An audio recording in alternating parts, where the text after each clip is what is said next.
शेतातून किंवा बाजारातून जास्त भोपळा मिळाल्यानंतर वेगवेगळ्या प्रकारचे पदार्थ बनवले जातात. त्यामध्येच आपण बनवूया लाल भोपळ्याची वडी.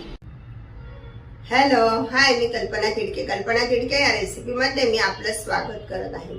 आज आपण बनवणार आहोत लाल भोपळ्याची बर्फी. हा लाल भोपळा घेतलेला आहे, म्हणजेच पंपकिन. त्याची वरचा जो भाग आहे तो थोडासा काढून घेतलेला आहे. त्यानंतर या मोठ्या खिसणीने छान असा किसून घेतलेला आहे आणि हा पाठीमागचा भाग सुद्धा काढून टाकलेला आहे. 1 चमचा तूप टाकून घेऊया. तूप वितळले तर त्यामध्ये टाकून घेऊया ही 1 वाटी.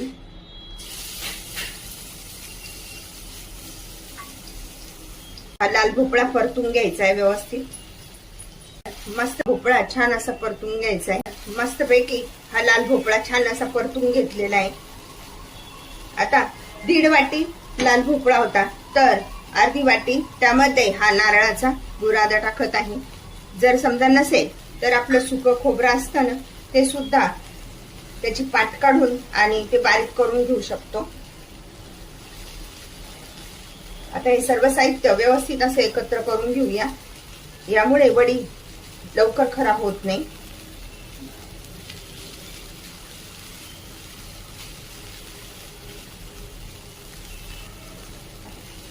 गॅस थोडा कमी जास्त करायचा आहे.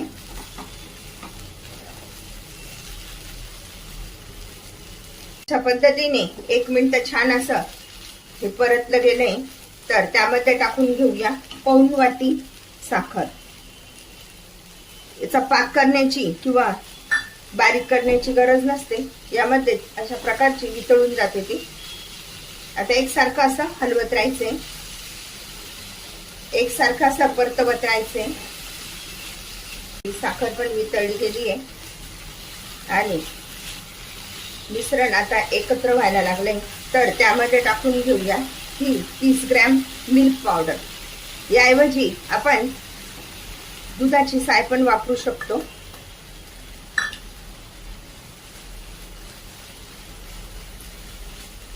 यामुळे वडीला चव खूप छान लागते.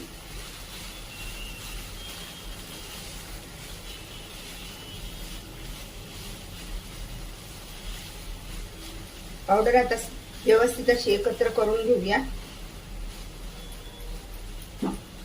हे बॅटर आता पॅन पासून छान असे सुटायला लागलंय तर त्यामध्ये सगळ्यात शेवट टाकून घेऊया वेलची.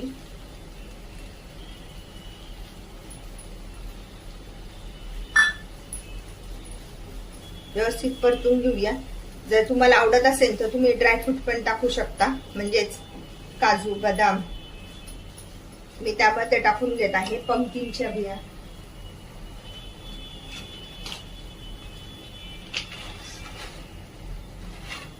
अशा पद्धतीने ह्या पंपकिनच्या बिया आहे त्या टाकत्या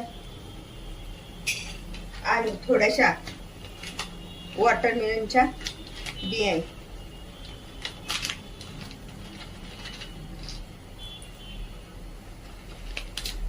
आपल्याला आपल्या आवडीनुसार ड्रायफ्रूट टाकायचे.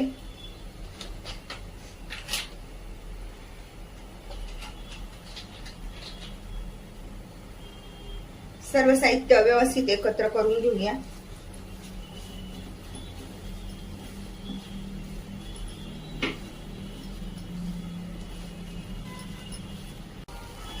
बघा आता छान असा गोळा तयार झालाय ना. त्यानंतर असं हे खोचून पण बघायचं. असं व्यवस्थित असं उभं राहिल्यानंतर आपण समजायचं की आपली बर्फी बनण्यासाठी योग्य झालेली. आता गॅस बंद करूया. 2 मिनिटं गॅस बंद करूया आणि 1 मिनिट छान असं त्याच्यामध्येच परतून घेऊया. तूप लावून ठेवलेलं आहे तर हे तयार केलेलं साहित्य आपण त्यामध्ये टाकून घेऊया.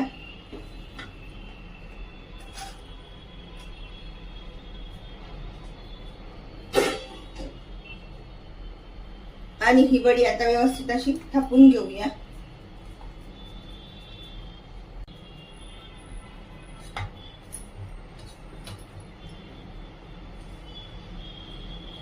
पद्धतीने वडी थापून झाली तर ती थंड होण्यासाठी ठेवूया आणि नंतर त्याच्या आपण वड्या पाडूया.